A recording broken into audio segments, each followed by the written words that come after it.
नमस्कार मित्रांनो, स्वागत आहे आपलं आजच्या व्हिडिओमध्ये. आज आपण एका ठिकाणी लाईटचं काम करण्यासाठी गेलो होतो. तिथं गेल्यानंतर समजलं की सिंगल फेज कनेक्शन नाही आहे. मग आम्ही म्हणलं अर्थिंगच्या द्वारे आपण सिंगल फेज कनेक्शन द्यायचा प्रयत्न करू.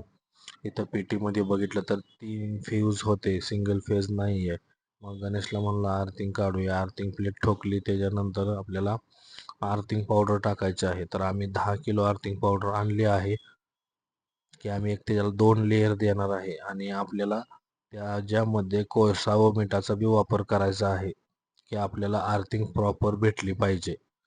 मग आम्ही असं 2-3 लेयर त्याला दिल्या. कोळसा, मीठ, अर्थिंग पावडर, कोळसा, मीठ, अर्थिंग पावडर. थोडंसं पाणी बी टाकलं त्याच्यामध्ये, जेणेकरून खाली ओलं राहिलं पाहिजे. आपल्याला अर्थिंग नेहमी गरजेचे असते आपल्याला घरामध्ये. मग आम्ही पोलवरती बघितलं तर तिथं बी 3च तारा होत्या. मग आपली अर्थिंग काढून झालेली होती. मग चला म्हणलं आता आपण थोडंसं टेस्ट करू किती व्होल्टेज भेटते आपल्याला.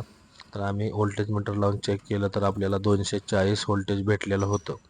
तर अशा प्रकारे आम्ही अर्थिंग काढून दिली जाते.